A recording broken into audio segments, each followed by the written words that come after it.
la iglesia hoy en día. ¿Es a mí? Bueno, muy cómoda. Tenemos tanta necesidad en las calles, en los parques, en las plazas. Yo creo que un día hablando con muchos ministros en un hotel muy grande, mi reclamo fue 50% en cemento y 50% en almas. No solo cemento. Yo creo que lo que va a venir a buscar Jesús van a ser almas y tenemos que invertir en almas. Tenemos que salir a los parques, a las calles, a las plazas.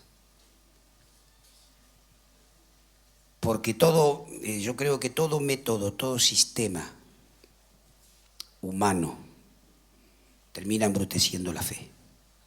Y nos quedamos sin fe. Y después, ¿qué hago si salgo a la calle? Yo pienso que Jesús no vino a la tierra para que nos entretengamos, sino vino a la tierra para que ganemos más almas. Esa es la meta, la misión. Id por todo el mundo y predicad el evangelio a toda criatura. Esa fue la orden. Id por todo el mundo y predicad el evangelio a toda criatura. No esperad que la gente venga, sino ir a buscarlos. Ese es el principio del evangelio. Por eso lo importante es que ninguno de ustedes que quiera tener una iglesia piense en que hay que tener gente y después quedarnos sentados esperando que la gente venga, mientras en el mundo se parte a pedazos, se matan, la droga se multiplica, la perversión se multiplica, la intolerancia se multiplica y nosotros estamos cómodos. Eso no es lo que Dios quiere que hagamos. Él nos dijo id. Eso es un mandato, id. ¿Qué es id? Bueno, ir al parque, ir a la plaza, ir a las calles. ¿Para qué?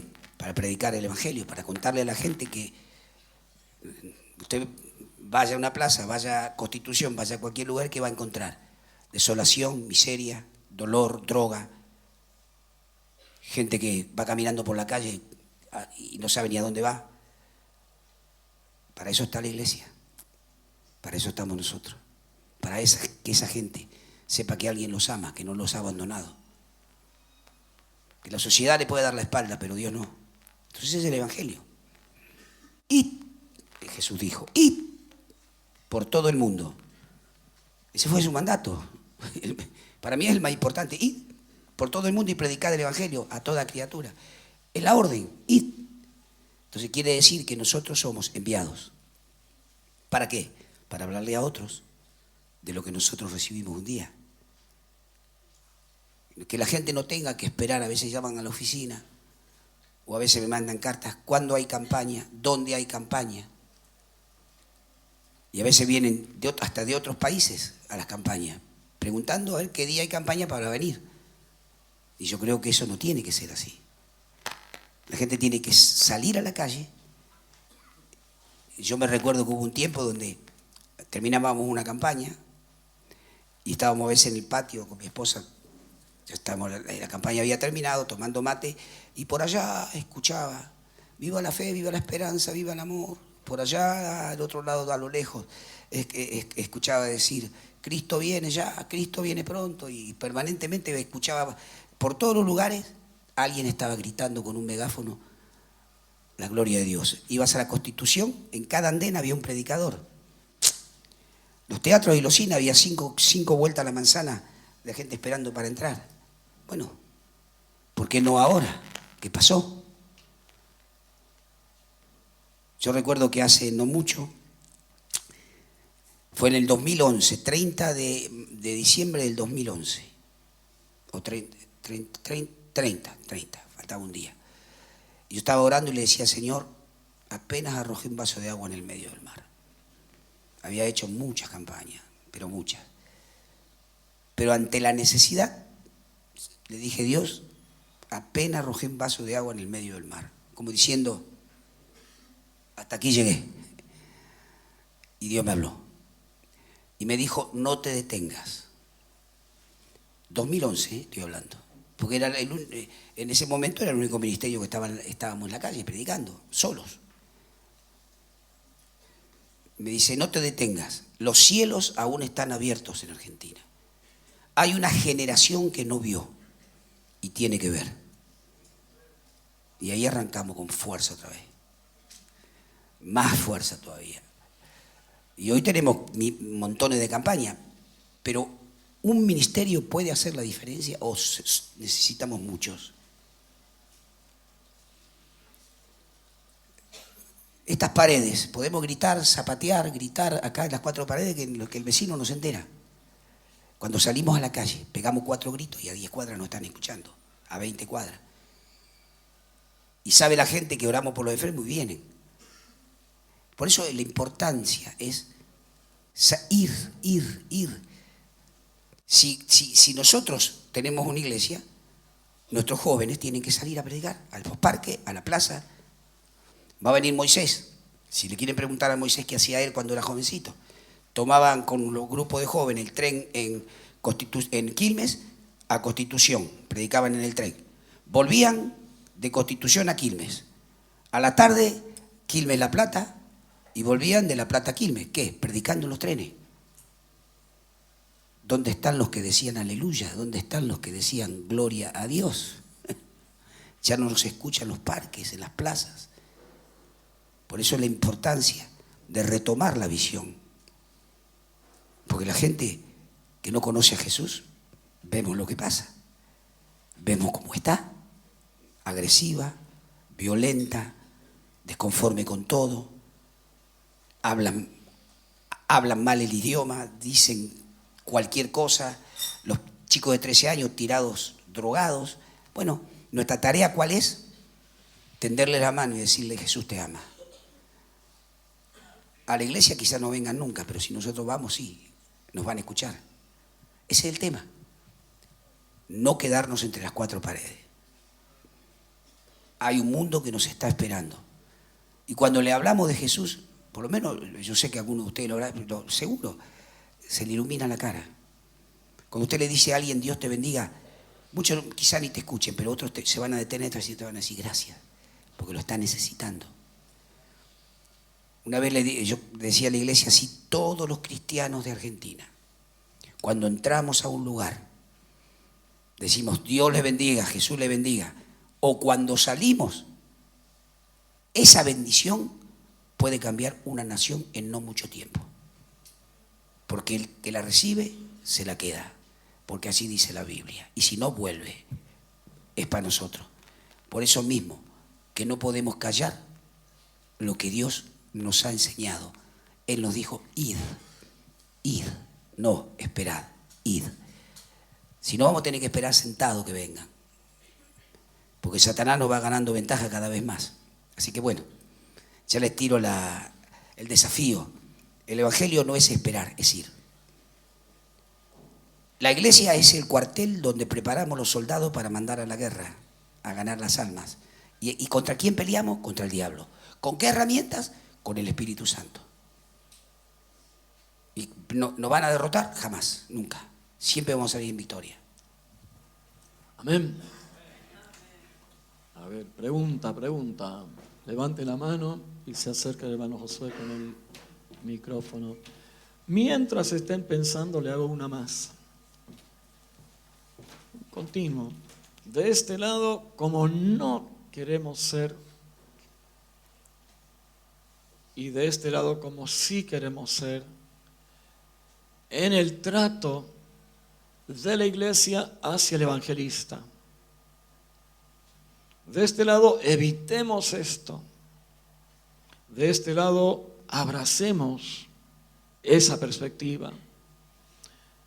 ¿Qué sería lo peorcito y qué sería lo mejorcito en el trato de la iglesia hacia el evangelista? Bueno, el evangelista tiene un llamado para llevar adelante y necesita el apoyo de la iglesia, nada más, no otra cosa. Porque para eso Dios da ministerios, O sea, pero no es eso solamente, porque el evangelista sale y hace la tarea. Cada uno de nosotros debe ser evangelista. Cada alma que va a la iglesia debe tener esa visión, ganar a otros para Jesús. Quiere decir que no hay diferencia, porque cuando yo no predicaba a las multitudes, le predicaba a la gente. Por eso fui al hospital, por eso al que agarraba le predicaba. Quiere decir que el evangelismo es para todos. ¿Por qué? Porque un día alguien nos habló de Jesús y nuestra vida cambió. Y nosotros debemos pensar, si mi vida cambió y soy feliz, ¿por qué yo no voy a decirle a otro que puede ser feliz y vive amargado? Le voy a predicar. Yo creo que es la responsabilidad de todo cristiano hablarle a otro de Jesús. Lo de las campañas, bueno, son ministerios, son dones que puede levantar Dios de ustedes, evangelistas, que eso es lo que creo, y los manda. Pero la iglesia es la más eficaz, son millones. Calcula millones de evangélicos en Argentina predicándole todos los días a millones de personas. ¿Cuántas vidas van a cambiar? ¿Cuántos jóvenes no van a estar pensando en suicidarse, sino para ser libres de la droga, libres del pecado, y que pueden tener la esperanza de comenzar a vivir una vida nueva? Quiere decir que el método, ¿cuál es? Que cada uno de nosotros sea un predicador. ¿Para qué? Para que la iglesia crezca y el mundo crea. Padre, que sean uno para que el mundo crea. Después los de las campañas, bueno, esos son ministerios dados por Dios, que si alguno tiene el deseo, gloria a Dios. Pero el tema es este. Si amamos nuestro país y amamos el mundo, donde Dios nos permita, no podemos callarnos. Porque sabemos que en la palabra que Dios nos dio es vida. Porque cada palabra que nosotros hablamos es vida. Si alguien está triste y tú te acercas y lo bendices, no hace falta que hables mucho. Decirle, yo te bendigo en el nombre de Jesús. Si la persona lo recibe, se lleva la bendición. Si no lo recibe, bueno, más no podemos obligar a nadie. Pero la importancia es eso. Que cada uno de nosotros en su corazón debe ser un predicador. Aunque no tengamos dones o no tengamos don, pero no podemos negarle a la gente esa palabra que Jesús te ama. Dios quiere cambiar tu vida. Busca una iglesia para que oren por vos. Algo. Cada día nosotros tenemos que demostrar a la gente que la amamos. Porque claro, habrá un día donde es el día final donde el Señor nos va a decir, pasen benditos del Señor, porque cuando tuve hambre me diste de comer, cuando tuve frío me cubriste, cuando estuve enfermo me visitaste. Cuando no tenía de qué comer me diste de comer. Y va a haber otra tanda que le va a decir, a ustedes no los conozco, y nosotros a ustedes no los conozco. Quiere decir que no podemos detener de hacer ¿qué? El bien. Porque si amamos la gente, o predicando el evangelio, o en la calle, no podemos nosotros dejar de decirle a alguien que está sufriendo que Jesús le ama. Quiere decir que es la iglesia la que debe moverse en bloque, ¿no? Después lo de las campañas, perfecto. En el año 2000, como dije, 2011, yo estaba decepcionado porque, claro, me encontraba solo. Pero Dios me dijo, no te detengas, sigue. Porque hay una generación que no vio y tiene que ver, ¿para qué? Para hacer lo mismo. Unos inspiramos a otros. ¿A través de qué? A través de las obras, a través de ver, a través de oír. Entonces lo importante es eso, que no seamos espectadores, sino que seamos parte de lo que Dios quiere hacer. No todos vamos a ser eximios predicadores, no. Yo, de la verdad, de predicador no tengo nada. Yo hago grito, no va. Pero bueno, trato de que explicarle a la gente a mi modo, a mi forma, porque si tú me dices a mí que yo tengo homiléctica y eso, no. Yo largo lo que Dios me pone en el corazón que le tengo que decir a la gente y punto. Y la gente, por supuesto que si Dios me lo pone, la gente lo va a recibir. Entonces, está bien. Por supuesto que cuanto más eruditos seamos en la palabra, menos nos van a meter la trampa, porque siempre el diablo va a estar para chusearte y vos le salís con la palabra y le reventás la cabeza. Por eso es importante el conocimiento. Pero ¿qué hacemos con el conocimiento si no le salimos a decir a la gente que Jesús los ama? En vez de hacerlo vos, nos está diciendo hagámoslo nosotros. Y eso es lo bíblico. Ahí está el evangelista que haga todo. Él nos inspira a que todos estemos involucrados. Bueno, veo una mano, veo dos manos. Ahí vamos a coordinar uno por vez. Y que el hermano Carlos diga cuál persona. Pregunta difícil. ¿Cuál cree usted que es la razón por la cual la iglesia en este tiempo está en ese estado de comodidad que usted mencionaba? Bueno, no generalicemos, no toda la iglesia. Lo importante, y bueno, yo creo que a veces ponemos metas muy pequeñas. Y las metas no pueden ser nunca limitadas ni pequeñas, porque si ponemos una meta pequeña, vamos a tener 200 almas, estamos conformes. No tiene que haber límite. Pero aparte yo creo que lo más importante, porque ustedes mañana pueden tener una iglesia, pueden ser pastores, hagan discípulos. Ese es el secreto. Yo una vez estaba en un lugar y sabía que había un liderazgo muy fuerte, en una ciudad pequeña, eran cerca de 10 ministros. Yo sabía que eran muy fuertes y muy, ¿no? Entonces cuando vinieron le digo, bueno, mire, allá hay un perchero. Entonces le dan vuelta y lo miran así para poner los ponchos. Entonces me miraba, ninguno tenía poncho. Pero yo le dije, bueno, digo, el poncho, para que ustedes son pastores que no les gusta que les pisen el poncho, no quieren tener discípulos, como queriendo decir, hagan discípulos, viejos, que hacen falta. Queriendo decir de que darnos cuenta de que nosotros no somos los únicos. Yo no puedo estar solo, tengo un montón de gente alrededor que hacen lo mismo, yo no estoy, lo hacen ellos. Hacer discípulos. Si tienes dones o realmente quieres tener la obra de Dios, hacer discípulos. Ahí está el secreto. Ir y hacer discípulos a todas las naciones. Yo solo soy limitado, pero un equipo multiplicamos lo que yo pueda hacer por 10, por 20, por 50. Ese es el secreto. Ir y hacer discípulos. ¿Para qué? Para que hagan lo mismo que nosotros hacemos y se multiplique. Si no, nos quedamos encerrados y el evangelio queda como preso. Pero la importancia que tenemos de hacer discípulos. No pensar que somos únicos, porque mañana vas a tener una iglesia y va a ser a lo mejor grande, pero tenés que tener muchos discípulos. ¿Y sabés lo que pasa cuando ya molestan? Mandalo a andar a abrir una iglesia, andá allá, 50 cuadras, hay un lugar, vamos a comer y metete una iglesia.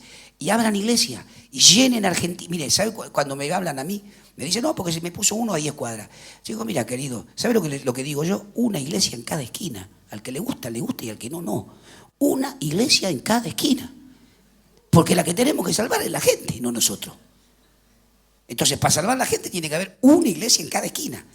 Y nadie se moleste, ni nadie se enoje, porque eso es lo que Dios quiere. Qué alegría sería si habría una iglesia en cada esquina. Ya no habría quien predicarle casi. Por eso la importancia de que la iglesia crezca, que la iglesia se expanda, hagamos discípulos, preparémoslo. Bueno, pero no te hagas problema. Ama a Dios, déjalo que Dios se va a arreglar con él. No tengamos temor. Si tienen a Dios en su corazón, Dios lo va a ayudar. Bueno, y evangelistas, de hecho, todos los que quieren ser evangelistas, ¿cuál es el problema?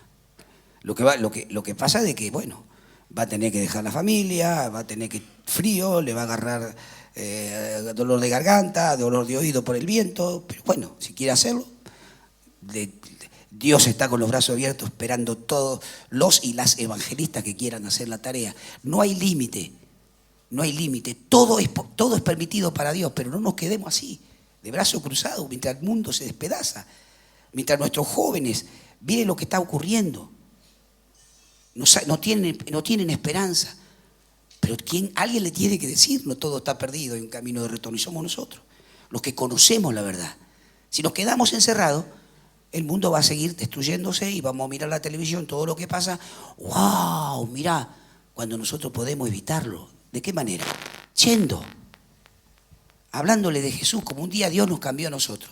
¿Por qué no puede cambiar a millones de argentinos? Pero alguien les tiene que predicar. ¿Cómo creerán si no hay quien les predique? Si me voy por las ramas, perdónenme.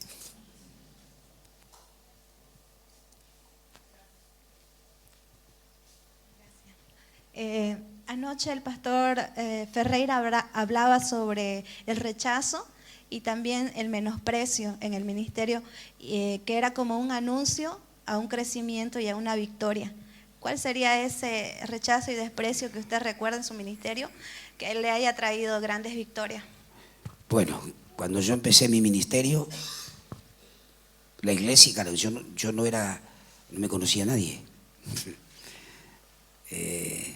Prácticamente me convertí y Dios me mandó a predicar. Quiere decir que yo al año ya estaba haciendo campaña. Y el desprecio, bueno, todo lo que te imagines, brujo, hechicero, charlatán. Me decían que me había ungido un brujo de África. Porque claro, la gente se les caía, se manifestaba lo endemoniado. Al principio estaba solito, te puedo asegurar. Solo. Yo y mi esposa. Y después vino Diego y bueno, y así lo fuimos armando. Pero primero la iglesia a mí me rechazó. No me aceptaba. Pero de verdad no me aceptaba. Y venían a ver al brujo. Yo era el brujo. Pero bueno, porque no me conocían. Me había convertido hacía un año. No tenía vida de iglesia. Entonces, sí, una iglesia pequeña donde estábamos reunidos, pero más que eso no. Entonces tuve luchas, muchas. Lo que sí me dijo Dios es una cosa. Me dijo, nunca uses el púlpito para defenderte. Nunca uses el púlpito para atacar, porque yo no te voy a defender. Entonces yo siempre calladito. A mis hijos le decían las hijas del brujo, los hijos del brujo. Cuando yo aparezco en La Plata, que empezó una campaña grande, había mucha gente, venían de todos los lugares. Yo llego a Mendoza un día, me invitaron un grupo de pastores, y la iglesia, una de iglesia evangélica, que muy grande, se reunieron para servir la Santa Cena porque llegaba el brujo a la ciudad. Después bueno, me perdonaron y yo los perdoné. Pero en el primer tiempo yo era un brujo. No sé si alguno habrá escuchado algo, pero sí. Yo era un brujo. Porque esto de que esa gente se caiga, se manifiesten y todo ese tipo de cosas no era algo común. Entonces era más fácil decir que no era de Dios que decir que sí era de Dios. Pero a mí eso no me produjo ningún problema, porque Dios me habló y me dijo, tú no te defiendas, porque si tú te defiendes, yo no te defiendo. Entonces dije, Señor, cierro mi boca. Yo un día escuché un cassette que me trajo un hermano de una convención que había hecho una organización muy grande en Argentina, ¿no? Me dijo, mira, hicieron una convención para hablar del fenómeno anacondia. Y me dio el cassette. Creo que lo escuché 3 minutos. Nunca lloré tanto en mi vida por las cosas que decían. Pero está bien. Hasta el día de hoy viene alguno y me abraza y me dice, te pido perdón porque yo hablé mal de vos. Le digo, gloria a Dios, le digo, que Dios te bendiga, porque yo ya eso me lo olvidé. Hay luchas, claro que va a haber pruebas, claro. Vas a llegar a una ciudad y te van a decir cualquier cosa, pero bueno, eso no es el problema. Nosotros tenemos que tener claro esto, que el que nos defiende es el que nos mandó. Venga quien venga. Ahora, lo único que yo puedo aconsejarles es un predicador puede ser conocido, nunca famoso. Porque lo famoso, ¿está claro? Ahora, ¿cómo hacemos? No ser mediáticos. A mí me han invitado de los programas televisivos que se le imaginen. Ya mi esposa sabe, no, mi esposo no tiene tiempo, no puede. Yo no voy. Muy raro, no voy. ¿Por qué? ¿Para qué? Si sabemos cómo termina. Entonces, a mí no me interesa ser ni famoso ni conocido, a mí me interesa solo hacer la obra de Dios. Entonces, cuidado, no nos tentemos por eso, por los medios y por todo ese tipo de cosas. Mantengámonos bien tomados de la mano de Jesús ahí. Jesús era conocido por sus obras, no porque se metía en todos los lugares, por sus hechos. Entonces Entonces, la fama de Jesús sigue corriendo a través de nosotros. Porque exaltamos a Jesús. Jesús lo hace y nunca nos vamos a tomar el mérito propio. Nunca vamos a decir, yo lo hice. Así que mientras nos mantengamos ahí, Dios va a estar con nosotros y nunca el diablo va a poder tocarnos un solo de nuestros cabellos.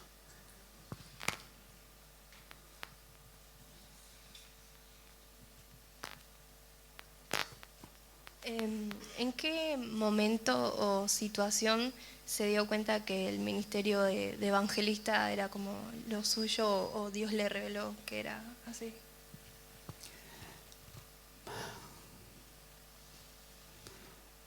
Bueno, me di cuenta cuando empezó a venir mucha gente. Y cuando todos venían y me abrazaban y empezaron a querer, dije, wow. La Plata fue que estuvimos muchos meses ahí haciendo campaña. Y cuando yo iba al hospital en La Plata, me acuerdo que médicos convertidos había pila. Y venían los médicos a orar conmigo por los enfermos en La Plata. Increíble. De alguna manera, yo ahí me di cuenta de que íbamos por buen camino. Pero vuelvo a repetirles, siempre tuvimos un equipo. Yo en las columnas de la oficina tengo carteles que ahora me los sacaron, me los tienen que volver a poner. Un buen equipo supera el mejor talento. Yo nunca fui solo, siempre uno que canta, el otro y mis hijos predican, ellos predican, él predica, todos predican. Yo puedo hacerlo o no. O sea que somos un equipo. Entonces tratamos en lo posible de no mediatizarnos. ¿Para qué? Para que la gente diga, bueno, cualquiera que predica ocurre lo mismo. Porque es así, cualquiera de nosotros que se anime a hacer lo mismo, Dios va a hacer lo mismo, porque Dios no hace acepción de personas. Lo que pasa es que no nos animamos. Ahora, dice, lo oíme bien Satanás, que es tan famoso. Bueno, yo sé que, dice la Biblia, escúchenme bien esto. 2 Corintios capítulo 4, versículo 3. El mundo dice, o la gente dice, no, en mi ciudad la gente tiene el corazón duro. Quizás lo habrás escuchado. Eso no es verdad. No existe el corazón duro. Entonces, ¿por qué la gente no cree? 2 Corintios capítulo 4, versículo 3 dice, si nuestro evangelio está aún encubierto, entre los que se pierden está encubierto. ¿Por qué?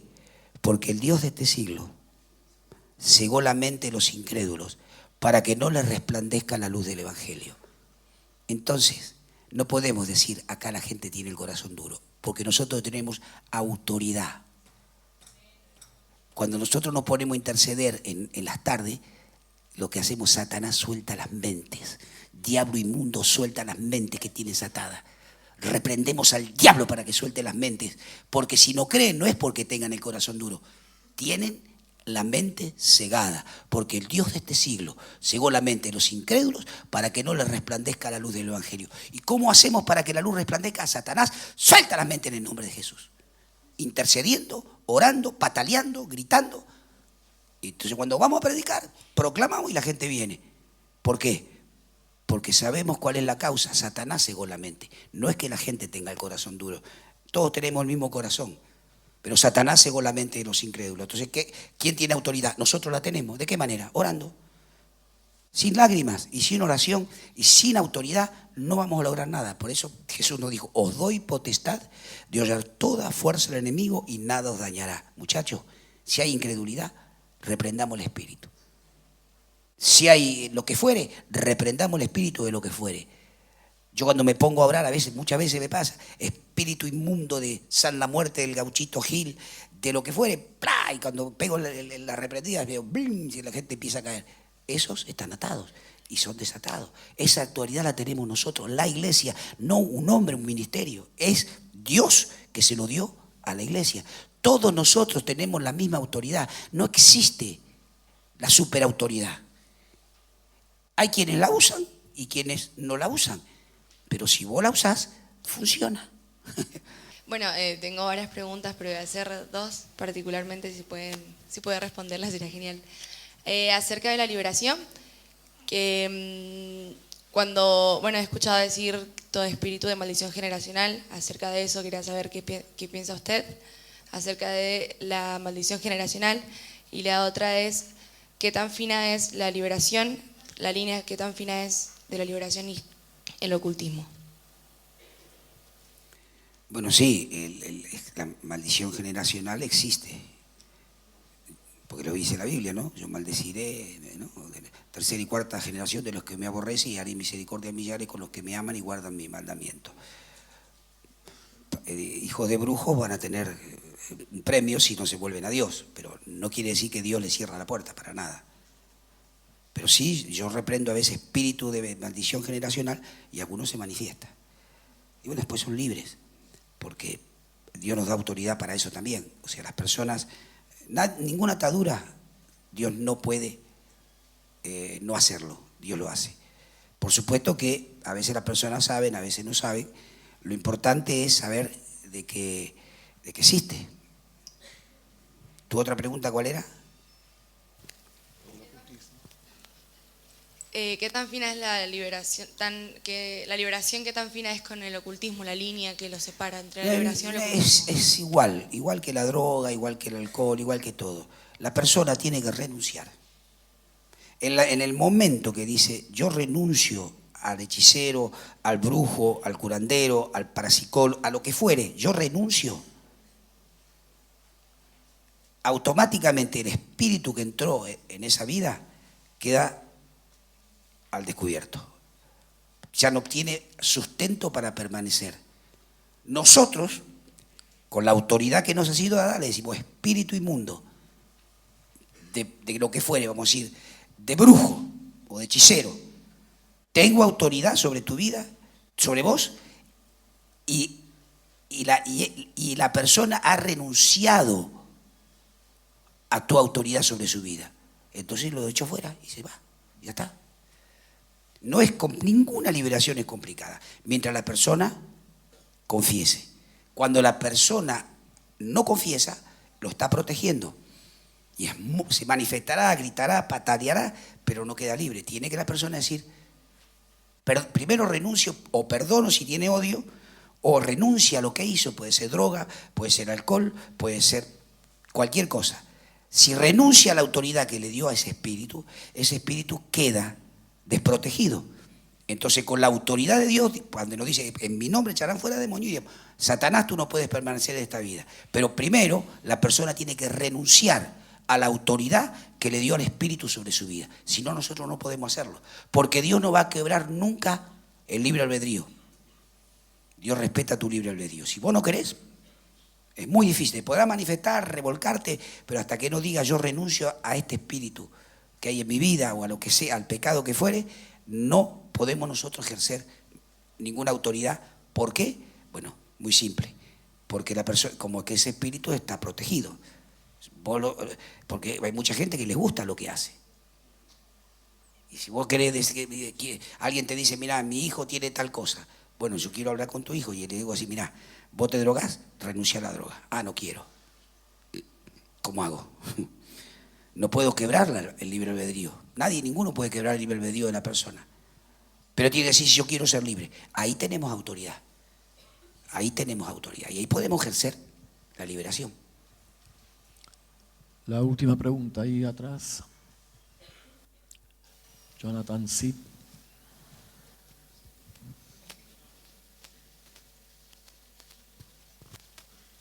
La pregunta es, ¿cómo o qué consejo le darías a personas que tienen temor de no realizar lo que Dios tiene para ellos?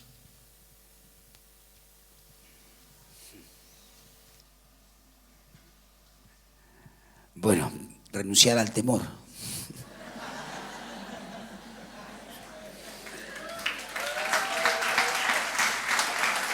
Porque el temor es un espíritu.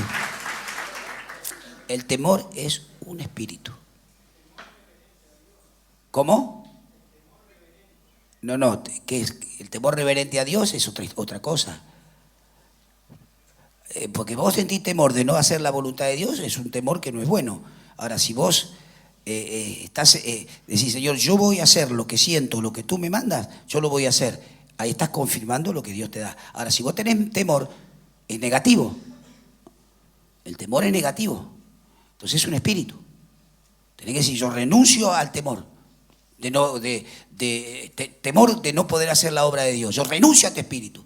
Porque claro, te va a tener atado. Pero si tú renuncias, vas a estar libre para cumplir el propósito de Dios.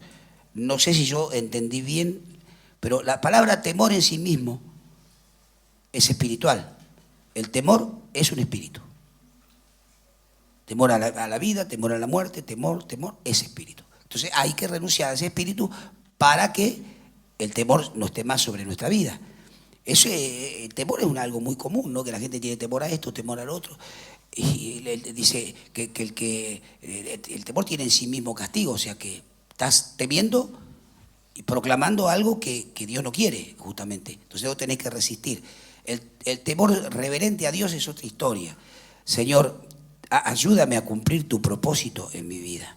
Entonces no tengamos que dudar. Yo diría duda, no temor. Yo tengo duda de poder cumplir el propósito de Dios en mi vida. Entonces tenemos que ponernos en marcha para poder que esa duda ya no esté en nosotros para hacer la voluntad de Dios. Porque la palabra temor justamente es como que te ata, algo que te ata, que no te permite. Y eso no es, ese espíritu no es de Dios. Por eso mismo que puede decir, tengo duda de que pueda hacerlo, Señor, ayúdame a que yo pueda realizar la tarea que tú quieres que yo haga. Y para poder hacerla tenés que comenzar a hacerla. Porque si no, no hay segundo paso sin primero. Vos tenés que, Dios te da un mandato. Si vos no das el primer paso, no va a haber segundo. El primero es lo que tenés que dar. Entonces vos decís, bueno, voy a hacer lo que siento que tengo que hacer. ¡Pum! Y das el paso. Y detrás del primero va el segundo, el tercero, el cuarto y ya arrancaste. O sea, no dudar, yo diría duda. No dudar de la voluntad de Dios, no temor. No dudar de que Dios no hace acepción de persona. Eso es lo que tiene que quedarnos claros a todos. Acá no hay Superman, no hay superhombre, no existe. Es el Espíritu de Dios, es el mismo en nosotros. Y el que hace, el querer y el hacer, es el Espíritu de Dios que está en nosotros. Quiere decir que no tenemos que dudar de eso. Hagámoslo, punto. ¿Por qué? Porque Dios nos va a acompañar. Dios va a estar con nosotros, pero si nosotros nos quedamos sentados y lo hago, no lo hago, entonces nunca vamos a arrancar. Pero si nos ponemos de pie, lo hago, y ahí va a estar Dios para respaldarnos. Porque no vayas a creer que a mí me fue fácil. No me fue fácil. A mí me vinieron a buscar la primera campaña que yo hice, me vinieron unos chicos de la villa, vienen a la iglesia, el pastor era evangelista, qué sé yo, y yo era un diácono. Y me dice, venimos a buscar un evangelista para hacer una campaña. El pastor le dice, bueno, estoy yo, aquel, había dos. No, pero no es aquel. Y el aquel era yo. Y yo jamás había predicado. Sí, iba a los hospitales, iba a las casas, pero no. Bueno, yo tenía un mensaje, mi testimonio. Me pidieron 3 días de campaña, entonces dije, ¿cómo hago? Bueno, llegó el primer día, lo predico al derecho y el segundo lo predico al revés, digo. Pero fueron tantas las cosas que pasaron y hacía falta predicar. Fui y lo hice. Quiere decir, de que a veces Dios nos presenta cosas que nos cuesta a veces poder entenderlas, pero ahí está el desafío. Ahí está el desafío. Cuando Él ve nuestro corazón, que amamos a la gente, que queremos ayudar a la gente, Él nos va a abrir todas las puertas. ¿Quiere que te diga lo que yo le dije a Dios cuando sabía que ya había un ministerio? Porque me invitaron a hacer esa campaña y después me invitaron otra, enseguida. Yo le dije, Señor, que siempre sea así. Yo no voy a hacer tarjeta, yo no voy a hacer nada.